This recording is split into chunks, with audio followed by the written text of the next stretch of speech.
online, and it almost made me disappear. My advocacy is about anti-cyberbullying and mental health awareness. I was bullied online and by my friends. I was bullied online by the people that I considered my friends. They made fun of me. They judged me for the way I look, the way I talk, and the way I express myself. And it hurts me.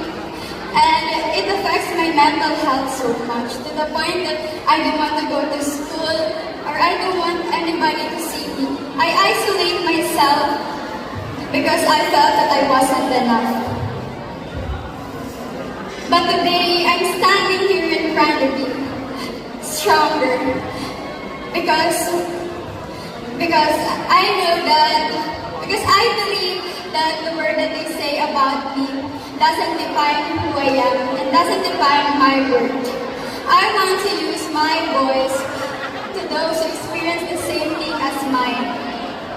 Those who feel scared, alone, and insecure because of bullying.